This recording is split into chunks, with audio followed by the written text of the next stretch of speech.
दोस्तों नमस्कार, मैं मुकेश कोठारी एक बार फिर आपके बीच में। मोदी जी ने कोरोना के संकट को लेकर अभी लॉकडाउन बढ़ाया है। हम सब लोगों को एक चीज़ को बहुत अच्छी समझ लेना चाहिए कि हर हाल में पहली प्रायोरिटी हमारी जीवन, हमारा जो जान है वो होनी चाहिए।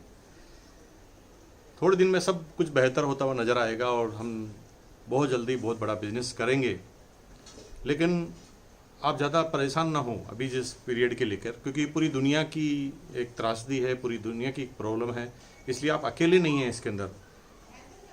लेकिन ये जो समय है, आने वाले समय में अगर हमने इस समय में अच्छी तैयारी कर ली तो बड़ी बड़ी अपॉर्चुनिटियाँ हमारे जीवन में आने वाली है।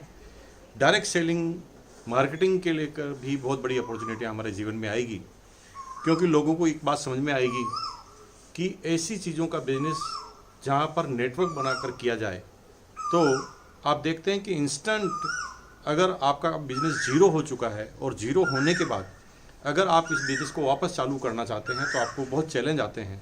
लेकिन अगर आपका नेटवर्क पहले से इस्टेब्लिश है तो आपको प्रॉब्लम काम आने वाली है।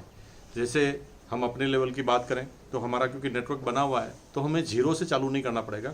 जो ही लॉकडाउन खुलेगा हम तेज़ गति से पूरे हिंदुस्तान में बिजनेस करते हुए नजर आएंगे। लेकिन जो लोग अपने बिजनेस को जीरो कर चुके हैं ट्रेडिशनल बिजनेस में, उनको चैलेंज आने वाले हैं। तो मैं आपको आशान्वित करता हूं कि आने वाले समय में हम बड़ा कारोबार करेंगे। तो आज दोस्तों हम एक नए सब्जेक्ट पर बात करना चाह रहे हैं। ये नया सब्जेक्ट क्या है? मैंने पिछले जो 5 वीडियो बनाए, मेरा एक आपसे निवेदन है कि आप कमेंट बॉक्स में जब बहुत सारे प्रश्न पूछते हैं तो वो प्रश्न पूछने से मुझे पता चल जाता है कि शायद आपने इससे पहले वाला वीडियो नहीं देखा। कई लोग अलग अलग तरह के प्रश्न करते हैं कि साहब ये प्लान बता दिया, अब इसके नीचे किसी की रॉयल्टी आ गई तो क्या होगा? अरे भाई, जब पहले प्लान में मैंने बताया कि डिफरेंस के आधार पर कैलकुलेशन होती है, मैंने सिर्फ टेक्निकल की कंडीशन आपको रॉयल्टी की जो निकाल के बताई थी वो लिखाई थी कि अगर आपकी टीम में और नीचे कोई भी अगर रॉयल्टी अचीवर और टेक्निकल अचीवर नहीं है तो आपकी कैलकुलेशन कैसे होगी। यानी आप अगर सारे वीडियो को एक बार फिर ढंग से देखेंगे तो शायद आपके बीच में कोई प्रश्न नहीं रहेगा।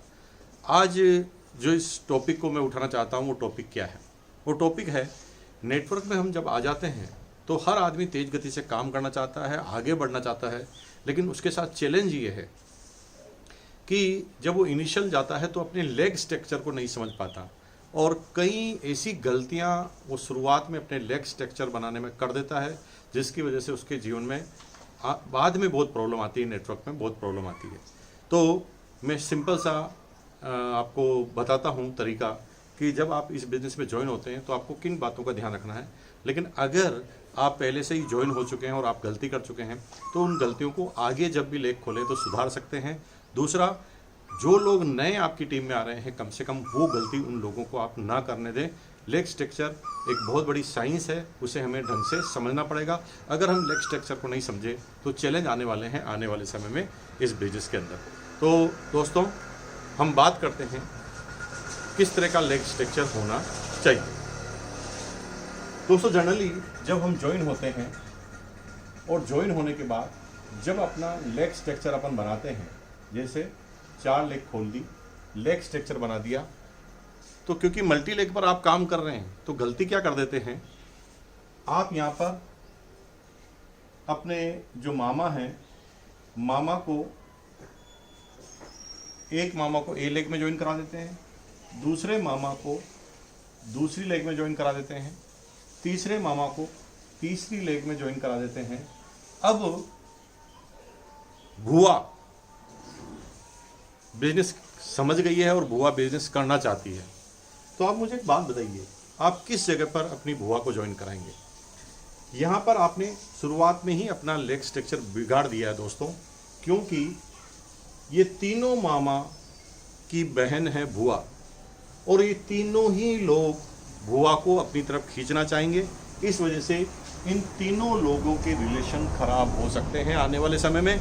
इसलिए जब आप कोई स्ट्रक्चर बनाएं तो आपको ये बिल्कुल अच्छी तरह से ध्यान रखना है कि अगर आपने एक ही तरीके के लोगों को एक ही जगह पर डाल दिए तो चैलेंज आएगा। जैसे आपके 4 दोस्त हैं, आपने 2 दोस्त को, चारों दोस्तों का सर्कल है, आप हमेशा साथ रहते हैं, लेकिन दोनों दोस्तों को आपने ए लेग बी लेग में ज्वाइन करा दिया।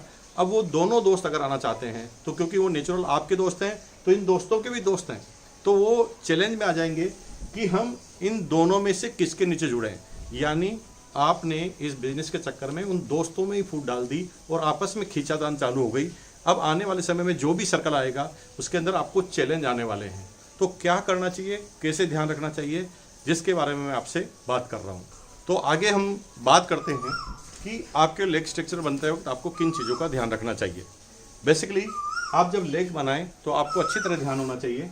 अगर आपने फैमिली मेंबर जो इंटरकनेक्ट हैं, जो आपके रिश्तेदार हैं तो आपके रिश्तेदार के भी रिश्तेदार होंगे, यानी आपके फैमिली वाले सारे लोग एक साथ मिलेंगे, तो आपको ध्यान रखना है जब भी फैमिली के किसी आदमी को ज्वाइन कराएं तो एक ही लेग में ज्वाइन कराएं। जैसे आपने मामा को ज्वाइन करा दिया, मामा के बाद फिर एक मामा को ज्वाइन करा दिया, अब बुआ आई तो बुआ को ज्वाइन करा दिया।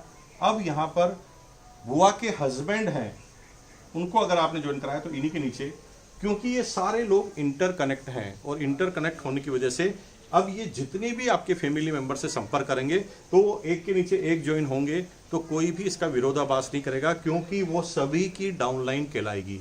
तो यहाँ पर आपने एक तरफ आपने रिश्तेदार ले लिए तो सारे रिश्तेदार को यहाँ पर आप ज्वाइन कराएंगे। अगर यहाँ पर आपने फ्रेंड सर्कल ले लिया, दोस्तों का सर्कल ले लिया और दोस्तों को आपने यहाँ ज्वाइन करा लिया, तो जब आपस में एक रिलेटेड दोस्त हैं तो आप सारे दोस्तों को एक साथ लेंगे। अगर आपने बिजनेस कलीग या आप सर्विस में जो कलीग हैं उनको ज्वाइन करा रहे हैं तो आपने सारे कलीग लोगों को एक साथ ज्वाइन कराया। दूसरा, अगर आप कोई स्ट्रेंजर को ज्वाइन कराते हैं तो स्ट्रेंजर को सारी एक जगह पर आप ज्वाइन कराइए। इससे कभी भी आपस में विरोधाभास नहीं होगा और कोई भी चैलेंज आपको आने वाला नहीं है। ये सबसे पहले ध्यान रखने वाली बात है। दूसरे सब्जेक्ट पे हम बात करते हैं। दूसरा सब्जेक्ट क्या है? लेग स्ट्रक्चर के बारे में मैंने बताया कि एक रिलेशन के आदमी एक ही तरफ ज्वाइन हो जिससे आगे कोई भी चैलेंज ना हो।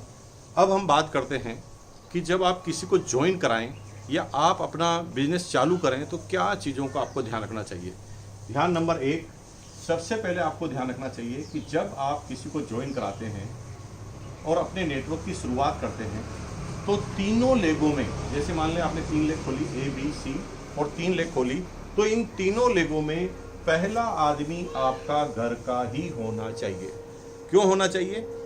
ये बहुत बड़ी साइंस है, इसे समझना पड़ेगा। जब आप इस बिजनेस में आगे लेवल पर बढ़ेंगे तो कई बार छोटी छोटी अमाउंट की वजह से आपके टारगेट छूटेंगे।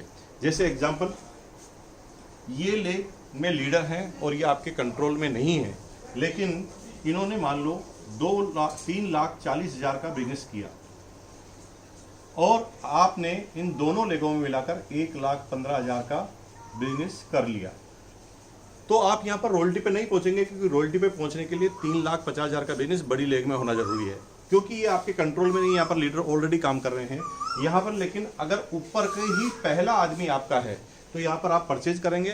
परचेज अगर आप करेंगे तो इसका मैक्सिमम 32% आपको ही मिल जाएगा, क्योंकि इस पूरे ग्रुप में सबसे ऊपर आपके फैमिली की ही आईडी है। तो जब भी आप बिजनेस करें और जो भी आदमी फ्यूचरिस्टिक अप्रोच के साथ काम करता है, एज ए करियर इस बिजनेस को करता है, जब एज ए करियर बिजनेस करता है तो उसे पहले सिस्टमेटिक तरीके से ध्यान देने की जरूरत है कि जब भी वो किसी लेग की शुरुआत करे तो उस लेग के शुरुआत में जो पहला आदमी है उसके घर का मेंबर होना चाहिए। तो आइए दोस्तों, अब एक नए सब्जेक्ट के बारे में हम आपसे बात करते हैं। जनरली जब आप सेमिनार में जाएंगे, डिस्ट्रीब्यूटर ट्रेनिंग वर्कशॉप में जाएंगे तो ज़्यादा इस सब्जेक्ट पर बात नहीं होती, लेकिन आपको अपने नेटवर्क किन लोगों से बनाना है। बेसिकली हम कई बार ऐसी जगह पर मेहनत कर लेते हैं जिसका बहुत बड़ा रिजल्ट हमें आने वाला नहीं है। कई लोग गलतियां करते हैं। जब मैं इस बिजनेस में शुरुआत में आया था तो एक आदमी मेरे पास आया और उसने कहा कि साहब, मैंने यहाँ के MLA को ज्वाइन करा दिया है, अब मेरा बिजनेस दुनिया की कोई ताकत रोक नहीं सकती, मेरा बिजनेस सबसे बड़ा बिजनेस होने वाला है। मैंने कहा क्यों? कि सर, MLA साहब सबको जानते हैं और MLA साहब जिसको भी कहेंगे उसका ज्वाइन होना फाइनल है, इसलिए अब मेरा बिजनेस बहुत बढ़ने वाला है। दोस्तों, यहाँ पर आप बहुत बड़ी गड़बड़ कर रहे हैं। आप MLA साहब को ज्वाइन करके बड़ा चैलेंज खड़ा कर रहे हैं, क्योंकि MLA साहब पब्लिक फिगर हैं, उनके पास न टाइम है, उनके पास न बहुत पैसा कमाने की लालसा है, क्योंकि वो जिस पोस्ट पर हैं वहाँ पर पैसा जितना चाहें उतना वो छाप सकते हैं। इसलिए वो न पैसों के लिए काम करेंगे और नहीं वो समय डाल पाएंगे। तो यहाँ पर आपने गड़बड़ कर दी। एमएलए साहब को यहाँ पर आपको ज्वाइन कराने की ज़रूरत नहीं थी। एमएलए साहब को आप चाहते थे तो ब्रांड एम्बेसडर बना सकते थे। कैसे बना सकते थे? जैसे मान लो एमएलए साहब का जो वज़न थोड़ा ज़्यादा है और आपने उनके फूड चार्ट पर, एक्सरसाइज चार्ट पर और आरसीएम के किसी न्यूट्रीचार्ज, स्लिम एंड फिट पर काम किया होता, और अगर एमएलए साहब को आपका वज़न अगर 2-3 महीने में आप 10-12 किलो वज़न कम कर लेते, तो एमएलए साहब आपके प्रोडक्ट के ब्रांड एम्बेसडर बन जाते। जब भी उनसे कोई पूछता कि सर आपका वज़न कैसे कम हुआ, तो एमएलए साहब सीधा आप ही का नाम लेने वाले थे, यानी आपको कहीं डिस्ट्रीब्यूटर मिल जाने वाले थे। लेकिन आपने क्या कर दिया? उनको ज्वाइन कराकर उनको धर्म संकट में डाल दिया, क्योंकि वो पब्लिक फिगर हैं, वो अपने पर्सनल फ़ायदे के लिए किसी को बात करेंगे तो उनका ब्रांड वैल्यू खत्म होने वाली है, उनका एमएलए जो क्षेत्र में उनका दायरा कम होने वाला है, प्रभावशीलता कम होने वाली है। इसलिए आप ऐसी गलती कभी ना करें। तो क्या करना है, मैं आपको 4 पॉइंट बता रहा हूँ। आपको नेटवर्क में इन 4 तरह के आदमियों को ढूंढना है। जिस भी व्यक्ति में ये 4 क्वालिटी है, वो उसके ऊपर आपको डुप्लीकेशन पर काम करना है और उस पर अपने आप को पूरा झोंक देना है। अगर इस व्यक्ति को आपने डुप्लीकेट कर दिया, जो 4 पॉइंट में बताने वाला हूं, तो आने वाले समय में आपकी टीम का एक बेहतरीन और बड़ा लीडर बनकर वो उभरेगा। तो पहला पॉइंट क्या है? पहला पॉइंट है, जो व्यक्ति आरसीएम में एज ए कैरियर आप लेकर आना चाह रहे हैं, ज्वाइन कराना चाह रहे हैं, तो सबसे पहले आपको ये ध्यान रखना है कि वो बिजनेस समझ गया है, और अगर बिजनेस समझ गया तो क्या वो समय डालने के लिए तैयार है। क्योंकि दुनिया के सारे बिजनेस में आप समय खर्च करके पैसा कमाते हैं।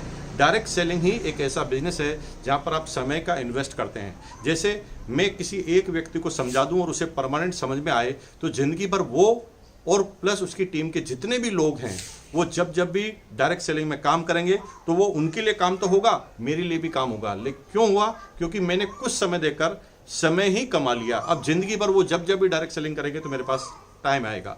इसलिए डायरेक्ट सेलिंग को समझाना बहुत ज़्यादा ज़रूरी है। क्यों करें? क्योंकि सब लोग ये तो बोल देते हैं कि प्रोडक्ट सस्ते मिलेंगे, पैसा आएगा, लेकिन अगर आप पैसों के लिए किसी को काम कराएंगे तो पैसा तो दोस्तों हर क्षेत्र में है। किसी भी क्षेत्र में आप जाइए, पैसा कमा सकते हैं। झाड़ू की कंपनियों से लोग 100 करोड़ के टर्नओवर पर पहुंच गए हैं। पैसों के लिए इस बिजनेस को नहीं किया जाता, टाइम के लिए किया जाता है, क्योंकि टाइम का दूसरा अल्टरनेट नहीं है। पैसे कमाने के 1000 अल्टरनेट हैं। आप कोई ये काम नहीं करेंगे तो दूसरे काम में भी आप पैसा कमा सकते हैं, लेकिन समय बढ़ाने का अल्टरनेट नहीं है। 24 घंटे हैं आपके पास और भगवान ने इस 24 घंटे आपको दिए, तो उसके अंदर समय आप बढ़ा नहीं सकते। लेकिन यहाँ पर आप लोगों को समझाकर, टाइम का इन्वेस्टमेंट करके उनके समय को भी अपनी कामयाबी के लिए मिला सकते हैं। तो पॉइंट नंबर 1 ध्यान रखने वाली बात है कि जो आदमी आपके नेटवर्क में आ रहा है उसके पास समय है या नहीं, या वो इस बिजनेस की सीरियसनेस समझ गया है और समझकर टाइम डालने के लिए तैयार हुआ है कि नहीं। अगर कोई व्यक्ति टाइम डाल सकता है तो ही वो आपके नेटवर्क में बड़ा लीडर बनेगा। दूसरा पॉइंट, अगर उसे किसी चीज़ को सेल करने में शर्म आ रही है तो आपको उसे समझाना पड़ेगा, कामयाबी के लिए सेल करना जरूरी है। अपने विचारों को सेल करो, अपनी सर्विस को सेल करो, अपने प्रोडक्ट को सेल करो। दुनिया में कोई भी आदमी नंबर 1 है, चाहे वो नरेंद्र मोदी जी ही क्यों ना हो, चाहे वो बिल गेट्स ही क्यों ना हो, चाहे वो रतन टाटा ही क्यों ना हो, ये सारे लोग सेल के माहिर हैं। कोई सर्विस सेल कर रहा है, कोई अपने वादे सेल कर रहा है, लोगों को कम्युनिकेट कर रहा है, लोगों को विश्वास में ले रहा है, यानी बिना सेल के वो कामयाब कभी नहीं हो सकते। तो जब भी आपकी टीम में कोई नेटवर्कर आए या आपकी टीम में कोई आदमी साथी आए, तो आपको दूसरी बात को ध्यान रखना जरूरी है कि क्या उसे सेल करने में शर्म आती है, तो वो काम नहीं कर पाएगा, आगे नहीं बढ़ पाएगा। कामयाबी के लिए ज़रूरी है उसे सेल करने में कोई चैलेंज नज़र नहीं आता। और दोस्तों, अगर सेल करने के लिए वो तैयार है तो फिर उसकी कामयाबी को कोई रोक नहीं सकता। तीसरा, सबसे इंपॉर्टेंट पॉइंट, कुछ लोग इस बिजनेस में ऐसे लोगों को ज्वाइन करा लेते हैं जिनको पैसा कमाने की जरूरत ही नहीं है। अब एमएलए साहब को ज्वाइन करा दिया, एक साधु महात्मा को आपने ज्वाइन करा दिया, वो मंच पर भाषण देने के लिए आ सकते हैं, अपने प्रोस्पेक्ट बढ़ाने के लिए आ सकते हैं, लेकिन उनकी लाइफ का मकसद पैसा नहीं है।